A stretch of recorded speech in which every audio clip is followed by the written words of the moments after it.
అండి ఇక్కడ మీరు యాజ్ ఏ ఆస్పిరెంట్గా ఒక సబ్జెక్ట్ను డెప్త్గా చాలా కష్టపడి నిజాయితీగా మల్టిపుల్ టైం రీజన్ చేసి అందులో మీరు చదివినప్పుడు క్వశ్చన్లు వచ్చినప్పుడు మీరు ఆన్సర్ పెట్టి బయటకు వచ్చిన తర్వాత ఎటువంటి సాటిస్ఫాక్షన్ ఫీలింగ్ ఉంటుందో నేను ఇక్కడ కమర్షియల్ కాకుండా ఆల్రెడీ నేను మీలాగా ఒక ఆస్పిరెంట్నే, కాకపోతే నాకు ఏదో చదివినా జాబ్ వచ్చింది, ఇప్పుడు ఒక ఆస్పిరెంట్ అనుకొని మీలాగానే చదివి ప్రశ్నలు ఫ్రేమ్ చేసినప్పుడు ఆ ప్రశ్నలు ఎగ్జామ్లో రిఫ్లెక్ట్ అయితే ఆ సంతోషం ఏందో తెలియజేయడానికి మాత్రమే ఈ వీడియో. ఇడనే dear aspirants, welcome to the dream warriors academy. So నిన్న ఈరోజు నవంబర్ 17 మరియు 18 తారీఖుల్లో గ్రూప్ 3 ఎగ్జామ్ అనేది ముగిసింది. సో ముఖ్యంగా ఈ ఎగ్జామ్ సంబంధించి మనము ఏదైతే మన యాప్లో కానీ మన ఛానల్లో కానీ మన టెలిగ్రామ్ ఛానల్లో కానీ నేను ఎన్నోసార్లు చెప్తున్న ముచ్చట ఏంటంటే సోషియో ఎకనామిక్ అవుట్లుక్ తెలంగాణ సామాజిక ఆర్థిక ముఖచిత్రం 2024 అనేది తెలంగాణ ఎకనామిక్ సబ్జెక్ట్ సంబంధించి చాలా ఇంపార్టెంట్ డాక్యుమెంటు. సో అందులో నుంచి మ్యాక్సిమం క్వశ్చన్స్ వస్తాయని చెప్పడం జరిగింది. అలాగే ఈ తెలంగాణ సామాజిక ఆర్థిక ముఖచిత్రం 2024లో మన దగ్గర డ్రీమ్ వారియర్స్ అకాడమీ యాప్లో అద్భుతమైన టెస్ట్ సిరీస్ 500 ప్రశ్నలతోని చేసిన, అదొక్కసారి చూసుకొని వెళ్ళండి ఎగ్జామ్కి అని చెప్పడం జరిగింది. సో ఓవరాల్గా ఈ యొక్క ఎగ్జామ్ యొక్క సరళి కనుక తీసుకున్నట్టయితే గ్రూప్ 1 ప్రిలిమ్స్లో ఆ యొక్క ప్రశ్నల సరళి ఏ విధంగా ఉందో, గ్రూప్ 1 ప్రిలిమ్స్లో ఆ ప్రశ్నల యొక్క సరళి ఏ విధంగా ఉందో, ఈ గ్రూప్ 3 యొక్క పేపర్లో కూడా ప్రశ్నల సరళి అదే విధంగా ఉంది. మరో ముఖ్యమైన విషయం ఏంటంటే మీరు కనుక కొద్దిగా డీప్గా అబ్జర్వ్ చేసి లాజిక్గా థింక్ చేస్తే మీకు అర్థమయ్యేది ఏంటంటే ఈ యొక్క ప్రశ్నల సరళి ప్రిలిమ్స్లో కావచ్చు, మన ఈ గ్రూప్ 3లో కావచ్చు, ముఖ్యంగా ఈ యొక్క సబ్ ఇన్స్పెక్టర్ ఆఫ్ పోలీస్ లేదా పోలీస్ కానిస్టేబుల్ వాళ్ళు అంటే Telangana state level police recruitment board వాళ్ళు నిర్వహించే ఈ SIPC ఎగ్జామ్లో ఎటువంటి ప్రశ్నల సరళి అవుతుంటుందో అటువంటి ప్రశ్నల సరళి ఇందులో మనకు కనిపిస్తుంది. దానికి సంబంధించిన విషయాలు ఏందనేది దానికి సంబంధించిన విషయాలు మనం ఇంకో వీడియోలు తీసుకుందాం. ఎందుకంటే గ్రూప్ 3 ఎగ్జామ్ అయిపోయింది కాబట్టి గ్రూప్ 2 ఎట్లా ప్రిపేర్ కావాలి, ఏ రకంగా క్వశ్చన్స్ ఉండొచ్చు అని చెప్పేసి. సో దీనికి వెళ్ళకన్నా ముందు అంటే ఈ మ్యాటర్ ముగించకన్నా ముందు ఒక చిన్న విషయం ఏంటంటే ఈ యొక్క ఫస్ట్ ఎగ్జామ్ అయిపోగానే నా ఫస్ట్ డే 15 నాడు పేపర్ 1 పేపర్ 2 అయిపోగానే నాకు వచ్చిన మెసేజ్ ఏంటంటే ఒక 2-3 మెసేజ్లు ఏమొచ్చినాయంటే, సరే పేపర్ 1 పేపర్ 2 ఇట్లా వచ్చింది కదా, సో పేపర్ 3 మీద మీ ఒపీనియన్ అని 2-3 క్యాండిడేట్స్ వస్తే నేను వాళ్ళకి ఒకటే చెప్పిన, నో అనలిటికల్ క్వశ్చన్స్ అనేవి రావు, మోస్ట్లీ అన్నీ కూడా data based questions, facts based questions మాత్రం వస్తాయని చెప్పిన. సో మీకు పేపర్ 3 ఎలా వచ్చిందో ఈరోజు మీకు తెలిసిన విషయమే. మా అంటే డేటా, ఓల్డ్ డేటా కొన్ని క్వశ్చన్లు, రీసెంట్ డేటా కొన్ని క్వశ్చన్లు అడిగింది తప్ప ఎక్కడ కూడా తెలంగాణను భారతదేశంతో కంపేర్ చేయడం కావచ్చు, భారతదేశం తెలంగాణతో కంపేర్ చేయడం కావచ్చు, గతంతో పోలిస్తే ఇప్పుడు ఎలా ఉంది, గతం పోలిస్తే తగ్గిందా పెరిగిందా, ఇట్లా అనలిటికల్ కానీ వివరణాత్మక క్వశ్చన్లు అనేవి చాలా తక్కువ ఉన్నాయి. ఎంతసేపు డేటా మీద రీసెంట్ డేటా అంటే 2024 సంబంధించిన సామాజిక ఆర్థిక చిత్రంలోకి వెళ్ళి కొన్ని క్వశ్చన్లు అడితే ఎప్పుడో 2013-14లో ఎట్లుంది, 2005-6లో ఎట్లుంది, 2004-5లో HDI ఎట్లుంది, హ్యూమన్ డెవలప్మెంట్ ఇండెక్స్, ఇటువంటి ప్రశ్నలు ఓల్డ్ డేటా రీసెంట్ డేటా కలిపి అడిగింది తప్ప ఎక్కడ కూడా మీకు వివరణాత్మకమైన అనలిటికల్ క్వశ్చన్ విశ్లేషణాత్మకమైన ప్రశ్నలు కూడా ఎక్కడ మీకు లేవు. సో ఇదే వేళ మీకు తదుపరి గ్రూప్ 2 ఎగ్జామ్ ఉందా అనేది నెక్స్ట్ వీడియోలో డిస్కస్ చేస్తా. దానికి సంబంధించి కొన్ని విశ్లేషణాత్మక పాయింట్ మీకు లాజికల్గా చెప్పే అంశం ఉంది కాబట్టి దానికి కొద్దిగా హోల్డ్ చేస్తూ మరి ఇక్కడ తెలంగాణ ఎకానమీకి సంబంధించి మన టెస్ట్ సిరీస్ నుంచి ఏమైనా ప్రశ్నలు వచ్చినాయి. అబ్బా నేను మస్తు గొప్పని చెప్పిన కదా, మొత్తం అది ఇది నేను మస్తు చదివినా, మీకన్నా ఎక్కువసార్లు చదివినా, 3-4 సార్లు చదివినా, ఒక్కోదాన్ని చాలా ఆలోచించి ప్రశ్న తయారు చేసిన బాగా గొప్పలు చెప్పిన కదా, మరి అదేమన్నా ఇందులో రిఫ్లెక్ట్ అయిందా మన ఈ పేపర్ 3 తెలంగాణ ఎకనామిక్ సబ్జెక్ట్లో మన సామాజిక ఆర్థిక ముఖచిత్రం నుంచి ఏమైనా ప్రశ్నలు వచ్చినాయని చూస్తే దాదాపు 15 ప్రశ్నలు, దాదాపు 14 నుండి 15 ప్రశ్నలు వచ్చినాయి. మీరు ఆలోచించండి మిత్రులారా, నేను పెట్టింది ఈ టెస్టు కాస్ట్ ఆఫర్లో 69, 70, మామూలుగా 99 ఇట్లా పెట్టిన, అంటే బిలో 100 రూపీసే నేను ఒక టెస్ట్ పెట్టిన ఈ సామాజిక ఆర్థిక చిత్రం గురించి. అందులో నేను 500+ క్వశ్చన్స్, మీరు ఇప్పుడు కూడా లెక్క పెట్టుకోవచ్చు, అన్ని టాపిక్లు కలిపి దాదాపు 500+ ప్రశ్నలు. ఆ 500 ప్రశ్నలు చూసుకుంటే ఆ సామాజిక ఆర్థిక ముఖచిత్రం మొత్తం కవర్ కాలే. ఒక 2-3 టేబుల్స్ అనాక్సల్లో ఒక 2-3 టేబుల్స్ పెట్టినా, సో హెవీ అయిపోయి నాకు. సో అవి తప్ప మిగిలిన మొత్తం 95% ఆఫ్ దాన్ని కవర్ చేసిన. కాబట్టే నాకు క్వశ్చన్ ఎట్లొచ్చినా కూడా మన ప్రశ్నలో ఉన్న ఇన్ఫర్మేషన్ నుంచి దాదాపు 15 ప్రశ్నలు కవర్ అయినాయి. ఒక్కసారి ఇక్కడ చూసే ప్రయత్నం చేద్దాం. ఒకసారి డైరెక్ట్ ఇక్కడ నుంచి చూసే అసలు ఏం వచ్చినాయి, మన దగ్గర నుంచి వచ్చినాయి రాదా, ఏ రకంగా అడిగిండు, ప్రశ్నలు విశ్లేషిద్దాం. మనకు తదుపరి ఎగ్జామ్లో కూడా ఇది ఉపయోగపడుతుంది. ఓకేనా? సో ఫస్ట్ క్వశ్చన్ TGPSC వాళ్ళది ఫస్ట్ క్వశ్చన్. ఇది TGPSC వాళ్ళు ఇచ్చిన క్వశ్చన్. సో వీళ్ళ క్వశ్చన్ ఏందో చూద్దాం. తెలంగాణ ప్రభుత్వం తన నేత కార్మికులకు సహాయం చేయడానికి క్రింది రాష్ట్ర సమూహాల్లో వేటిని ఆమోదించింది? అసలు ఇది ట్రాన్స్లేషన్ ఘోరంగా ఉన్నది. సరే, ఏమంటాం, చేనేత కార్మికుల కోసము ఏర్పాటు చేయబడినటువంటి 2 స్టేట్ క్లస్టర్స్ ఏందని అడుగుతుండు. సో ఆన్సర్కి వెళ్ళే కన్నా ముందు మన ప్రశ్న చూద్దాం. అయ్యో 2023-24 ఆర్థిక సంవత్సరంలో నేను ఇక్కడ డేటా కూడా ఇచ్చిన, రేపు పొద్దున ఇట్లా ఇండైరెక్ట్ అడగొచ్చింది. 650 మంది చేనేత కార్మికులకు మద్దతు ఇవ్వడానికి నల్గొండ జిల్లాలోని ఈ క్రింది ఏ ప్రాంతాల్లో 2 క్లస్టర్లను తెలంగాణ ప్రభుత్వం ఆమోదించింది? ఆన్సర్ వచ్చేసి గట్టుప్పల్ మరియు తెరెట్పల్లి. ఇక్కడ కూడా సేమ్ 3 ఇచ్చేసి అందులో 2 గుర్తించమన్నాడు. గట్టుప్పల్, తెరెట్పల్లి. ఏ మరియు సి ఇస్ ద ఆన్సర్. చూడండి, యాజ్ ఇట్ ఈస్గా ఒక వాళ్ళ యొక్క ప్రశ్న యొక్క తెలుగు అనువాదం రాంగ్ ఉంది తప్ప మన ప్రశ్న చదువుకుంటే మీకు ఇంకా 2 అంశాలు ఎక్కువ తెలుస్తాయి. ఈ 2 ప్రాంతాలు ఎక్కడున్నాయి? నల్గొండ జిల్లాలో ఉన్నాయని. అలాగే ఎంతమంది చేనేత కార్మికులకు మద్దతు ఇవ్వడానికి 650. ఇదంతా ఎందుకు చెప్తున్నంటే మిత్రులారా, రేపు పొద్దున ఇదే టాపిక్ మీద మీకు క్వశ్చన్ ఇవ్వాలనుకుంటే వాళ్ళు ఇండైరెక్ట్గా క్వశ్చన్ ఎట్లా ఫ్రేమ్ చేయొచ్చు అంటే, గట్టుప్పల్ మరియు తెరెట్పల్లిలో 2 క్లస్టర్లను ప్రభుత్వం ఆమోదించింది, ఎంతమంది చేనేత కార్మికుల కోసం అన్నప్పుడు అప్పుడు ఆన్సర్ ఏమవుతుంది? 650. ఈ విధంగా కూడా ప్రశ్న జనరేట్ కావచ్చు. ఎనీహౌ ఇక్కడ మనం ఇచ్చినట్టు యాజ్ ఇట్ ఈస్గా ప్రశ్న జనరేట్గా వేయడం జరిగింది. ఒకసారి చూసుకోండి. ఇక్కడ మీరు చూడండి మిత్రులారా, ఇగో ఒకటి పోచంపల్లి అని ఇచ్చిన ఎక్స్ట్రా ఆప్షన్, ఇలా టీజీపీఎస్లో పోచంపల్లి ఇస్తే మన దగ్గర కూడా ఎక్స్ట్రా ఆప్షన్ చూడండి పోచంపల్లి. అంటే ఈవెన్ ఆప్షన్స్ కూడా టాలీ అవుతున్నాయి. మన దగ్గర ఉన్న ఆప్షన్స్ పోచంపల్లి, గట్టుప్పల్, తెరెట్పల్లి. వీళ్ళ ఆప్షన్స్ కూడా చూడండి తెరెట్పల్లి, పోచంపల్లి, గట్టుప్పల్. ఓకేనా? This is the thing. First question అయిపోయింది. As it is, no change at all. ఓకేనా? మీరు ఏమంటారు అంటే, సార్ అది అందరూ చెప్పే పాయింటే, ఇంపార్టెంట్ పాయింటే, గట్టుప్పల్, తెరెట్పల్లిలా స్టేట్ క్లస్టర్స్ ఉన్నాయి, తెలంగాణకు రాజధాని ఏంటంటే హైదరాబాదు, శాతవాహనుల రాజధాని అంటే ఏది, ఇట్లా డైరెక్ట్ ఫ్యాక్ట్ బేస్డ్ ఏంది పిన్ పాయింట్ క్వశ్చన్స్ కాకుండా కొద్దిగా డెప్త్గా అంటే మీడియం టైప్ క్వశ్చన్లు ఏమన్నా కలిగినాయి అంటే, అందుకే సెకండ్ క్వశ్చన్ అదే పెట్టిన. చూడండి ఇక్కడ టీజీపీఎస్సీ వాళ్ళ క్వశ్చన్ తీసుకుందాం. టీజీపీఎస్సీ క్వశ్చన్ అండి ఇది టీజీపీఎస్సీ క్వశ్చన్ విత్ ఆప్షన్స్తో సహా. అసలు ఏమాత్రం అంటే మన కరెంట్ అఫైర్స్ ప్రశ్నలు కానీ అవి కానీ ఇవి కానీ, ఇవి ఎక్కడ జరిగినాయి యుద్ధ విన్యాసాలు, లేకపోతే అవి ఎక్కడ జరిగినాయి, ఇప్పుడు ఎవరు నియామకమయ్యారు, ఇట్లా ఇవి ఇక్కడ ఏ అవార్డు ఇచ్చారు, ఇక్కడ ఏ సదస్సు జరిగిందని చెప్పేసి వాడిని డైరెక్ట్ ఇవ్వచ్చు. ఏ సదస్సు ఎక్కడ జరిగింది, ఏ ఇయర్, లేకపోతే ఏ దినం యొక్క ఇతివృత్తం ఏంది, ఓకేనా, ఏ అవార్డు ఎవరికి వచ్చిందని చెప్పేసి నేను కరెంట్ అఫైర్స్ అయినా కూడా క్వశ్చన్స్ ఫ్రేమ్ చేస్తా. కానీ ఇక్కడ చూడండి మిత్రులారా, తెలంగాణ ఇండస్ట్రీకి సంబంధించి టీజీఐఎస్సీ కానీ, టీ ప్రైడ్ కానీ, టీ ఐడియా కానీ చాలా ఏజెన్సీస్ ఉన్నాయి. తెలంగాణలో ఇండస్ట్రీ రంగాన్ని ప్రోత్సహించడానికి, వృద్ధిపరచడానికి చాలా ఏజెన్సీస్ ఉన్నాయి, చాలా స్కీమ్స్ ఉన్నాయి. అయినా కూడా నేను ఎక్స్క్లూజివ్గా TGIIC Telangana state industrial corporation మీదే క్వశ్చన్ ఫ్రేమ్ చేసిన. ఆ క్వశ్చన్ తర్వాత చూద్దాం. ఫస్ట్ టీజీపీఎస్సీ వల్ల చూసే ప్రయత్నం చేద్దాం. సో తెలంగాణ పారిశ్రామిక మౌలిక సౌకర్యాల కార్పొరేషన్ లిమిటెడ్కి సంబంధించి క్రింది వాక్యాల్లో ఏది తప్పు అంటుండు? ఇది టీజీఐఎస్ అని చదువుకోండి సింపుల్గా. చూద్దాం మరి ఇక్కడున్న ఆప్షన్స్ కూడా తెలిసినట్టే మీరు ఒకసారి అబ్జర్వ్ చేయండి మిత్రులారా. ఇక్కడ ఏం ఆప్షన్ ఇచ్చిండు? ప్రభుత్వ ప్రైవేటు భాగస్వామ్య పద్ధతిని ఇది ఉపయోగించదు అంటుండు. అంటే పబ్లిక్ ప్రైవేట్ పార్ట్నర్షిప్ ఇందులో వాడరట. మరి మన క్వశ్చన్లో ఏముందో చూద్దాం. ఇగో పబ్లిక్ మరియు ప్రైవేట్ భాగస్వామ్య విధానంలో ప్రాజెక్టులను చేపడుతుంది. ఈ క్రింది వాటిలో సరైన వాక్యాలు గుర్తించండి టీజీఐకి సంబంధించి. మరి సరైన దాంట్లో డి ఉందా? ఇగో ఏబిడి డి ఉంది సరైన దాంట్లో. సో ఇక్కడనే అయిపోయింది. First first step. ఫస్ట్ క్వశ్చన్లే మనకు తెలిసిపోయింది, ఉపయోగిస్తుంది. కాబట్టి ఇందులో తప్పాంశం ఏంది? అయిపోయింది. తప్పున్న సెంటెన్స్ ఏంది? ప్రైవేట్ పబ్లిక్ పార్ట్నర్షిప్ అనేది ఉపయోగించదు అంటుండు. ఆ వాస్తవానికి ఉపయోగిస్తుంది. సుశీరా మిగిలిన ఆప్షన్లు కూడా చూపిస్తా. మన దగ్గర క్వశ్చన్ ఫ్రేమింగ్ కాదు, విత్ ఆప్షన్స్ కూడా చూపిస్తా. చూడండి ఒకసారి. తెలంగాణలో పూర్తి థర్డ్ ఆప్షన్ చూసుకున్నాం. పూర్తి స్థాయిలో వృద్ధి చెందడానికి వీలు ఉన్న తెలంగాణలోని ప్రదేశాలను గుర్తించి ఇది అభివృద్ధి చేస్తుంది. మీనింగ్స్ ఏమైతే చూడండి. ఇగో రాష్ట్రంలో పెట్టుబడులు పెట్టడానికి ఆసక్తి కనబరిచే కంపెనీలకు భూమిని గుర్తించి అభివృద్ధి చేసి ఇస్తుంది. రైట్, ఓకేనా? ఈ రెండు కలిపి ఏ అండ్ బి ఆప్షన్ కలిపి ఏంటంటే నీరు, విద్యుత్, ఇతర సౌకర్యాలను కల్పిస్తుంది. అలాగే అక్కడ కార్మికులకు గృహాలు, రవాణా మరియు ఇతర సౌకర్యాలు కల్పిస్తుంది. వీటన్నిటి కలిపి ఏమంటాం? మౌలిక సౌకర్యాలు అంటాం. అదే దాన్ని రాసిండు చూడండి. ఇది సామాజిక మరియు ఇతర మౌలిక, ఇది కూడా కరెక్ట్, ఇది కరెక్ట్. ఓకేనా? మౌలిక సౌకర్యాలు ఇది కరెక్ట్. ఏమంటే చూసిరా ఆప్షన్స్ కూడా యాజ్. ఎందుకంటే టీజీఐఎస్ గురించి తెలంగాణ సామాజిక ఆర్థిక ముఖ చిత్రంలో చాలా డిస్క్రిప్టివ్ ఇన్ఫర్మేషన్ ఇచ్చిండు. సో ఆ డిస్క్రిప్టివ్ ఇన్ఫర్మేషన్ అంతా అది కూడా ఏ రకం క్వశ్చన్ రావచ్చు అని చెప్పేసి కష్టమైనప్పటికీ కూడా నేను ప్రశ్న ఇచ్చిన యాజ్ ఇట్ ఈస్గా రావడం అనేది చాలా సంతోషాన్ని ఇచ్చే విషయం. ఓకేనా? నెక్స్ట్ వచ్చేసి ఇది సింపుల్ ప్రశ్నే, ఎవరి టెస్ట్ సిరీస్లో ఉంటుంది.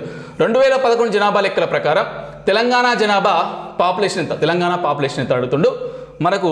మరి మన దగ్గర ఆ క్వశ్చన్ ఉందో లేదో. సో ఎస్సీఓ మనకు టెస్ట్ 1 ఓవర్వ్యూలో ఈ క్రింది వాక్యాల్లో సరైనవి గుర్తించండి. ఇందులో ఓన్లీ ఫస్ట్ పాయింటే, మీరు ఎక్కడన్నా చూడండి, మీరు ఏదన్నా చూడండి. మన టెస్ట్ సిరీస్లో నేను 3-4 వాక్యాలు ఇస్తా. ఆ 3-4 వాక్యాల్లో ఏదో ఒక వాక్యం మించి క్వశ్చన్ ఫ్రేమ్ చేశారు. మొత్తం క్వశ్చన్ యాజ్గా మనదే డెప్త్ ఉందని చెప్తున్నాం. తెలంగాణ రాష్ట్ర జనాభా 350 లక్షలు, 350 లక్షలు. సో దీన్ని కోట్లకు మార్స్తే 3.5 crores. సో ఇక్కడ అదే క్వశ్చన్ ఇచ్చిండు. ఈ సింపుల్ క్వశ్చన్, దీని మీద నేను ఎక్స్ప్లెయిన్ ఇస్తే మాత్రం బాగుండదు. సింపుల్ క్వశ్చన్ ఇది పెట్టేస్తున్నాను. ఓకేనా, ఇది చూద్దాం మిత్రులారా. చూడండి, ఆయిల్ ఫామ్ సంబంధించి గత గవర్నమెంట్ అయినా ఈ గవర్నమెంట్ అయినా ఆయిల్ ఫామ్ను చాలా ప్రోత్సహిస్తుంది. డెఫినెట్ క్వశ్చన్ అని చాలాసార్లు చెప్పిన. తెలంగాణలో పామాయిల్ సాగుకు సంబంధించి ఈ క్రింది వాక్యాల్లో ఎవి రైట్ అంటుండు. మన దగ్గర ఉన్న క్వశ్చన్ చూద్దాం. ఒకటే క్వశ్చన్ నుంచి మన ఎస్ఈఓ అంటే సోషియో ఎకనామిక్ అవుట్లుక్లో టెస్ట్ 1 ఓవర్వ్యూ అనే టాపిక్ మీద ఉన్న క్వశ్చన్ నంబర్ 12. సో అలా కొన్ని వాక్యాలు ఇచ్చి ఏవి సరైనవని అడిగినా ఇలా 4 వాక్యాలు ఇస్తే ఈ 4 వాక్యాలకి 2 ప్రశ్నలు వచ్చినాయి. చూద్దాం. ఆయిల్ ఫామ్ ఉంది కాబట్టి ఆయిల్ ఫామ్ సంబంధించిన క్వశ్చన్ చూద్దాం. రాష్ట్ర ప్రభుత్వం ఆయిల్ ఫామ్ సాగుకు సంబంధించి 2024-25 సంవత్సరంలో 1,00,000 ఎకరాల మేర ఈ పంటను సాగు చేయాలని లక్ష్యంగా పెట్టుకుంది. అంటే 24-25లా 1,00,000 ఎకరాలు సాగు చేద్దామని పెట్టుకుందంట. వీడు అడుగుతుండే ఆయిల్ ఫామ్ సంబంధించి ఏవి కరెక్ట్ ఏవి తప్పను. ఫస్ట్ ఒప్పు అంటుండు.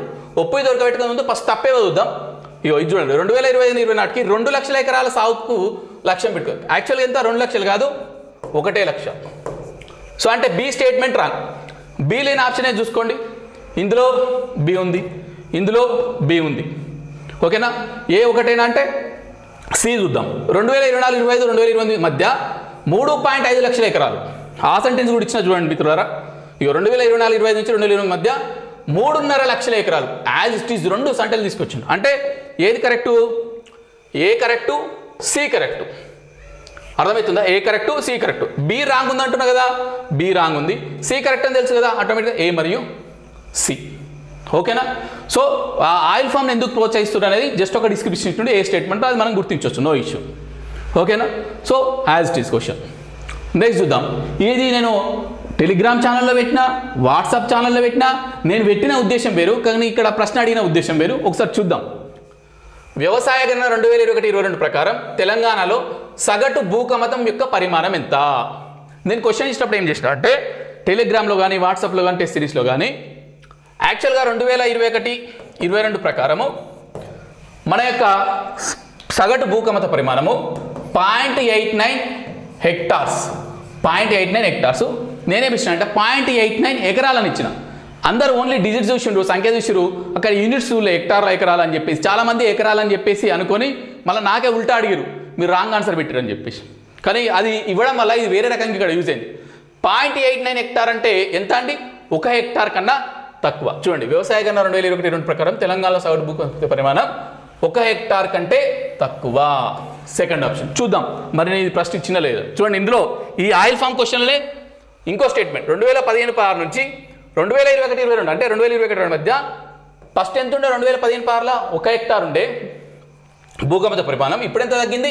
0.89. చూడండి మిత్రులారా, నా క్వశ్చన్ యాజ్ ఇట్ ఈజ్ వచ్చింది, నేను చెప్పిన దానికి వచ్చింది, నేను 1000 పాయింట్లు చెప్తే 10 వచ్చినాయి, ఇది కాదు కదా. ఓన్లీ సింగిల్ స్టేట్మెంట్ నుంచి దే హ్యావ్ గివెన్ 2 క్వశ్చన్స్.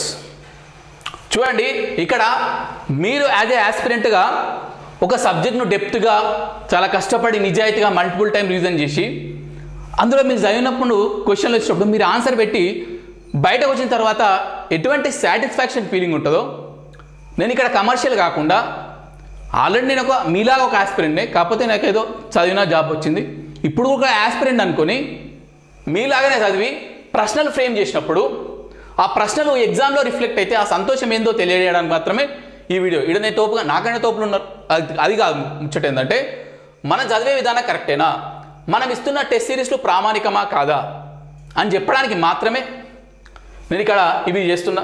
రేపు పొద్దున చాలామంది నాకు మెసేజ్ ఏం చేసినంటే సామాజిక ఆర్థిక ముఖ్య చిత్రం మాకు ఎట్లా చదవనో తెలియకపోయేది సార్, మీ టెస్ట్ సిరీస్ వల్ల అది ఎలా చదవాలి, ఏ యాంగిల్ చదవాలి, ఏ కోణంలో చదవాలి, ఎట్లా వస్తే ప్రశ్నలు అర్థమైందని చెప్పి చాలా మెసేజ్లు వచ్చినాయి. అలా 2-3 అప్పుడప్పుడు మీకు స్క్రీన్ షాట్ తీసి పెట్టిన. ఓకేనా. నెక్స్ట్ చూద్దాం. ఇది కూడా చూడండి. ఇక నేను ఒక రకంగా అంటే ఈయన ఇండైరెక్ట్ అంతే. భారతదేశ ప్రణాళిక సంఘం తన 12వ పంచవర్ష ప్రణాళిక పత్రంలో తెలంగాణ రాష్ట్రంలోని మహబూబ్ నగర్ మరియు ఖమ్మం జిల్లాలను ఏమని వర్గీకరించింది? బాగా పారిశ్రామికీకరణ జరిగిందని వర్గీకరించింది, బాగా అభివృద్ధి చెందినని వర్గీకరించింది, బాగా ఆకలితో ఉండని వర్గీకరించింది, బాగా అక్షరాస్యతను వర్గీకరించింది. మన దగ్గర ఏం క్వశ్చన్ చూద్దాం. 12వ పంచవర్ష ప్రణాళిక పత్రంలో చూడండి సెంటెన్స్ చూడండి. ప్రణాళిక సంఘం ఈ క్రింది ఏ జిల్లాలను అత్యంత ఆకలితో ఉన్న జిల్లాలు, నేనేం చేసిన అత్యంత ఆకలితో ఉన్న జిల్లాలను నేను గుర్తించమన్నా, ఎగ్జామ్ నరేషన్ చేసిండు ఆల్రెడీ మహబూబ్ నగర్ అండ్ ఖమ్మం ఇచ్చేసి వీటిని ఏ జిల్లాలు అని చెప్పినాడు. సో ఆటోమేటిక్గా వచ్చినట్టే అత్యంత ఆకలితో ఉన్న జిల్లాలు, మోస్ట్ యాంగ్రీ అనుకుంటా. ఇగో most angry districts Mahabubnagar and Khammam వచ్చిందా లేదా యాస్టిస్. ఇంకా చాలా ఉన్నాయి, కాకపోతే కొద్దిగా చూద్దామని కొన్ని ఇక్కడ వేసిన క్వశ్చన్. ఇది కూడా చూడండి మిత్రులారా, నేను చాలా వరకు చెప్పిన తెలంగాణ ప్రభుత్వం కొత్త ఏర్పడిన ఇంకా తెలంగాణ ప్రభుత్వం ఏర్పడిన స్కీమ్స్ కావచ్చు, ప్రాజెక్ట్స్ కావచ్చు, స్కిల్ యూనివర్సిటీ కావచ్చు, హైడ్రా కావచ్చు, మీకు తెలంగాణ కరెంట్ అఫైర్స్ సంబంధించి ఒక 70-80 అంశాలతోని టాపిక్స్ థీమ్స్ అంటారు కదా మీ భాషలో, ఆ థీమ్స్తోని మీకు ఇచ్చిన ఒక పీడిఎఫ్ ఇచ్చి నా టెలిగ్రామ్ ఛానల్ పెట్టిన బాగానే ఫార్వర్డ్ అయి ఉంటుంది. అందులో కూడా నారాయణపేట కొడంగల్ ఎత్తిపోత పథకం ఉంది, హైడ్రా ఉంది, స్కిల్ యూనివర్సిటీ ఉంది. ప్రతి దాని నుంచి క్వశ్చన్ వచ్చింది. Paper 1 either paper 3 paper 2. ఓకేనా, చూద్దాం. నారాయణపేట కొడంగల్ ఎత్తిపోతలకు సంబంధించి సరైన కాదు ఏదో అడిగిండు. ఇట్లా అడిగింది ఇంకా సింపుల్, సరైనది కాదు ఏదో 4 ఇచ్చి, ఇంకా మళ్ళీ మల్టిపుల్ ఆప్షన్స్ ఇవ్వలే, 4 ఇచ్చా లేదో ఒకటి కాదంటుండే అంతే. చూద్దాం మన ప్రశ్న అవుతుంది, దీనికి ఆన్సర్ తొందరగా అవుతుంది. ఇగో ఫిబ్రవరి 21, 2020 నేను డేట్తో సహా ఇచ్చిన. నాకు ఈ ప్రశ్నను ఇట్లా తయారు చేయొచ్చు, ఈ క్రింది ఏ నియోజకవర్గంలో ఇట్లా అని చెప్తారు, కానీ డేట్ ఎందుకు ఇచ్చినా అనేది ఇప్పుడు చెప్తాను చూడండి. ప్రశ్న అయిపోయింది. ఈ క్రింది ఏ నియోజకవర్గంలో 1,00,000 ఎకరాలకు సాగునీరు అందించడానికి ముఖ్యమంత్రి గారు నారాయణపేట కొడంగల్ ఎత్తిపోతల పథకాన్ని ప్రారంభించారు? అంటే ఆప్షన్ వచ్చేసి BCD, మక్తల్, నారాయణపేట, కొడంగల్. ఏ నీటిని? సాగునీటిని. ఫస్ట్ ఆన్సర్ చూద్దాం, ఏ సరైనది కాదన్నాడు కదా. ఇగో నారాయణపేట కొడంగల్ సెగ్మెంట్లో తాగునీటిని అన్నాడు, కాకపోతే అది ఏంది? సాగునీటిని. ఏందది? కాబట్టి ఇది రాంగ్. మరి మిగిలిన మన క్వశ్చన్ నుంచి రైటా కాదా గుర్తించవచ్చో చూద్దాం. ఇగో 2024లో ఈ పథకానికి ఫిబ్రవరిలో శంకుస్థాపన. మన ప్రశ్నలు ఇగో ఫిబ్రవరిలో ఇన్ఫర్మేషన్ ఉంది. అలాగే నారాయణపేట కొడంగల్లో సాగునీటిని అందిస్తుంది. ఓకేనా, నారాయణపేట కొడంగల్లో సాగునీటిని అందిస్తుంది. ఓకేనా, నెక్స్ట్ మక్తల్లో కూడా సాగునీటిని అందిస్తుంది. దీన్ని స్ప్లిట్ చేసిండు. అంత నాలెడ్జబుల్ క్వశ్చన్ పేపర్ తయారు చేస్తున్నాం, ఇక ఏం చెప్పాలి వాళ్ళ గురించి. దీన్ని స్ప్లిట్ చేసిరు. ఓ నారాయణపేట కొడంగల్ ఎత్తిపోతామని ఒక పెద్ద బోర్డు పెట్టి దాని కింద ఫిబ్రవరిలో స్టార్ట్ అయింది, నారాయణపేట కొడంగల్ అందిస్తుంది, మక్తల్ అందిస్తుంది, లేకపోతే ఇంకో ఇదే క్వశ్చన్. ఇక వాళ్ళ ఇష్టం, మనం వాళ్ళని విమర్శించే కరెక్ట్ కాదు. కానీ సో దాన్ని స్ప్లిట్ చేసి ఇచ్చేవరకు మీరు కన్ఫ్యూజ్ అవుతున్న ఉద్దేశంతో ఇవ్వచ్చు. తాగునీటి కాదు, సాగునీటిగా ఒక ముచ్చట చెప్తే వాళ్ళు అయిపోయింది. మిగిలిన 3 ఇన్ఫర్మేషన్లు కూడా, 3 ఆప్షన్కి సంబంధించిన ఇన్ఫర్మేషన్ కూడా మన ప్రశ్నలో ఉన్నాయా లేదా అనేది నేను చెప్పేది. ఓకేనా, నెక్స్ట్ ఇది చూడండి. దీన్ని ఎలా ఇచ్చినా కూడా చూడండి. తెలంగాణ ప్రభుత్వ సామాజిక ఆర్థిక ముఖ చిత్రం 2024 ప్రకారం 2022-23 మొదటి సవరించిన అంచనాలు. ఇది యాక్చువల్లీ ఇది ఏముంటుందంటే 2023-24 అడ్వాన్స్ ఎస్టిమేట్ ఒకటి ఉంటుంది, 2022-23 ఫస్ట్ రివైజ్డ్ ఎస్టిమేట్స్ అంటారు, ఇది ఒకటి ఉంటుంది. ఓకేనా, రెండింటి కూడా సేమ్ ఆన్సరే, కానీ చెప్తా. మనం మీకు చదువుకోవాలి, ఏ ఇయర్ మొదటి సవరించిందా అడ్వాన్స్ అని చదువుకోవాలి. అది చూడాలి. ఫస్ట్ లో తెలంగాణ యొక్క సేవారంగ స్థూల రాష్ట్ర విలువ మదింపులో సేవారంగం యొక్క ఏ ఉపరంగం 1/3 వంతు కంటే ఎక్కువ సమకూర్చింది. నేను అందుకనే క్వశ్చన్ ఫ్రేమ్ చేసేటప్పుడు ఏం చేసిన చూడండి. 2022-23 మెన్షన్ చేసిన, 2023-24 రెండు మెన్షన్ చేసిన. ఎందుకంటే 2 సంవత్సరాలలో కూడా సేవారంగంలో అత్యధిక వాటా ఇచ్చేది రియల్ ఎస్టేటే.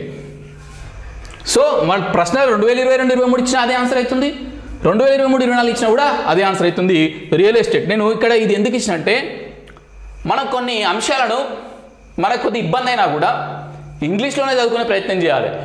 సో అందుకే రియల్ ఎస్టేట్ చూడండి ఆన్సర్. రియల్ ఎస్టేట్ ఏంటి? Real estate. ఇలా కూడా 4 ఆప్షనే, మన దాంట్లో కూడా 4 ఆప్షన్. ఇది దారుణం. ఇది అంటే ఇక్కడ మీకు ఆప్షన్ అడిట్ అయితే చెప్తాను. ఇలా నేను ఎక్స్ప్లెయిన్ చేసిన అంటే మాత్రం real estate.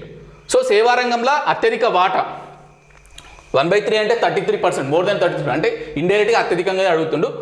So real estate.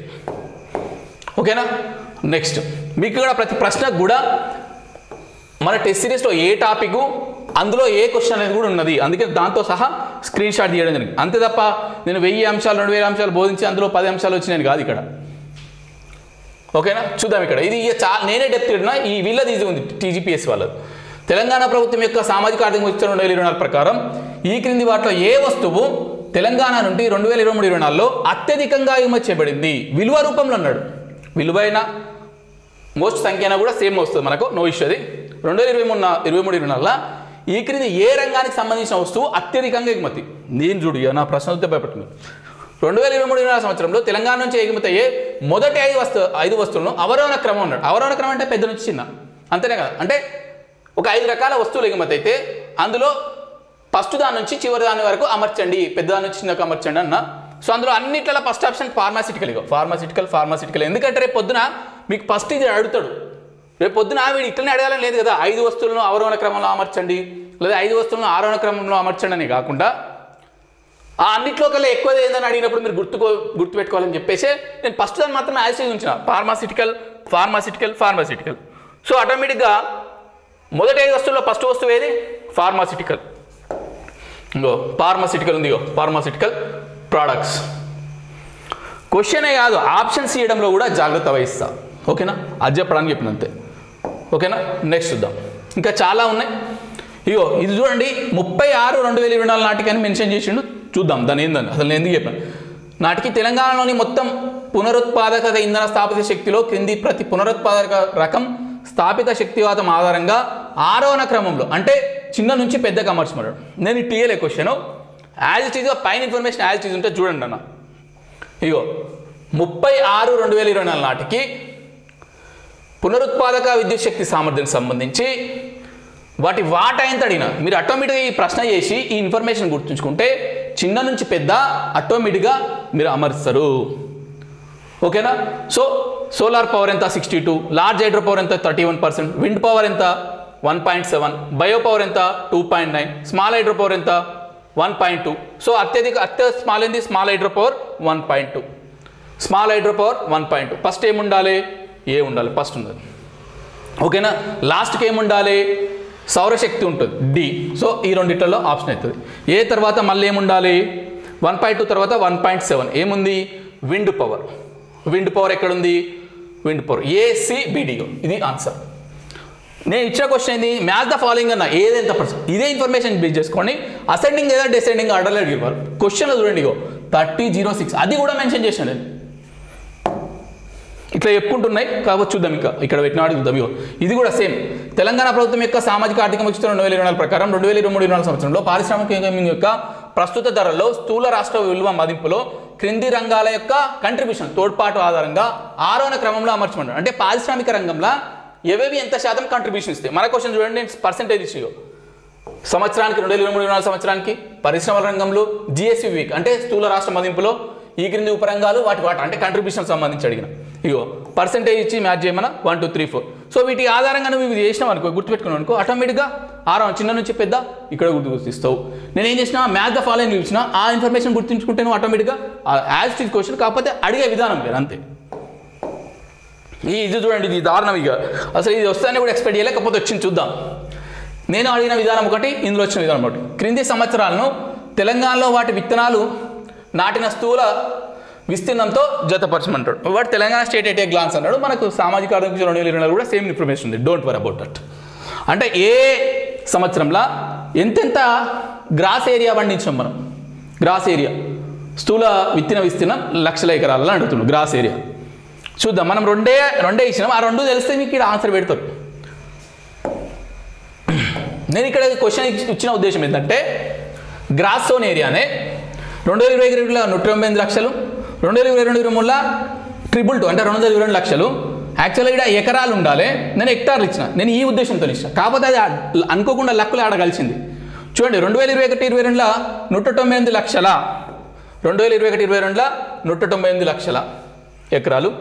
Next 2022-23లో 222 లక్షల, 2022 C4D3 ఒకటే ఆప్షన్ ఉంటుంది అట్లా. C4D3 first option. చూడండి, ఎందుకంటే మన తెలంగాణ వచ్చిన తర్వాత నీళ్లు నిధులు నియామకాలు అన్నప్పుడు ఆటోమేటిక్గా ఆ నీళ్ళ వల్ల మనం ఏమైనా లబ్ధి పొందినాం అన్నప్పుడు ఆ సాగు విస్తీర్ణం ఆధారంగానే కదా మనం దాన్ని చెప్పగలుగుతాం. సో అందుకనే ఈ క్వశ్చన్ని ఫ్రేమ్ చేసి ఇక్కడ మార్చిన నేను ఎకరాలను హెక్టార్లు చేసిన తప్ప మిమ్మల్ని కొన్ని కన్ఫ్యూజ్ చేయడానికి తప్ప. ఈ డేటా ఇది మోస్ట్ ఇంపార్టెంట్ అని కూడా ఇస్తే అది కూడా క్వశ్చన్ ఇవ్వడం జరిగింది. ఇక్కడ మీకు మీరు ఆ క్వశ్చన్ కరెక్ట్ గుర్తుపెట్టుకుంటే దీనికి ఆన్సర్ చేయొచ్చు, నో ఇష్యూ. ఇది చూడండి, హైడ్రా క్వశ్చన్ చాలాసార్లు మొత్తుకున్నా. అసలు హైడ్రా క్వశ్చను నా టెలిగ్రామ్ ఛానల్ కావచ్చు, వాట్సాప్ ఛానల్ కావచ్చు, ఫస్ట్ హైడ్రా జీవోను పోస్ట్ చేయడం నా కరెంట్ అఫైర్స్లో, తెలంగాణ కరెంట్ అఫైర్స్లో హైడ్రాకి సంబంధించిన క్వశ్చన్ ఫ్రేమ్ చేసింది ఫస్ట్ నేనే. హైడ్రాకి సంబంధించిన అబ్రివేషన్ అడిగిన ఫస్ట్ నేను, తర్వాత నా కరెంట్ అఫైర్స్లో హైడ్రాకి సంబంధించిన 2 క్వశ్చన్లు ఇచ్చిన. ఆ 2 క్వశ్చన్లకు సంబంధించిన ఇన్ఫర్మేషన్ నుంచి ఇక్కడ ఈ క్వశ్చన్ మనం ఆన్సర్ చేయొచ్చు. ఫస్ట్ వీళ్ళు ఏమడిగినా చూద్దాం. హైదరాబాద్ విపత్తు స్పందన మరియు ఆస్తుల పర్యవేక్షణ మరియు పరిరక్షణకు సంబంధించి ఏజెన్సీకి సంబంధించి వ్యాఖ్యలను పరిగణించిన విపత్తుల నిర్వహణ కొరకు తెలంగాణ ప్రభుత్వం ఒక సమీకృత యూనిట్ను the Telangana government has establish in integrated unit for disaster management, right. Siddipet, Rangareddy, Medchal, Malkajgiri అన్నీ కూడా వస్తాయి అంటారు. అసలు సిద్దిపేట రానే రాదు, ఇక్కడనే తెలిసిపోతుంది. ఏమన్నాడు దీనికి సంబంధించి సరైన వ్యాఖ్యలు అనుకుంటా. Consider the following related to select the correct answer అన్నాడు. So B wrong. ఆస్తుల రక్షణకు మరియు విపరీత నిర్వహణకు హైడ్రాకు నేను చెప్పిన హైడ్రాలో 3 వింగ్స్ ఉంటాయని చెప్పేసి చూద్దాం ఒకసారి మన క్వశ్చన్లు ఉన్నాయా లేదు అసలు ఇన్ఫర్మేషన్. ఇదిగో ఎక్కడికి వస్తుంది ఇది? GHMC area, Hyderabad, Rangareddy, Medchal, Malkajgiri. So Siddipet ఉండదు కాబట్టి బి అనేది రాంగ్. బి తీసేద్దాం, పోయింది. అసలు ఒక్కటే స్టేట్మెంట్తో ఆన్సర్ పెట్టవచ్చు, ఏ మరియు సి. అసలు బి అనేది రాంగు, బి 3 ఉన్నది, ఏ మరియు సి. మీకు ట్రిప్స్ అండ్ ట్రిక్స్ అని చెప్తారు కదా, అవి అట్లా కూడా దీన్ని చేయొచ్చు. బీలో సిద్దిపేట ఉంది, అసలు హైడ్రా కింద సిద్దిపేట రానే రాదు.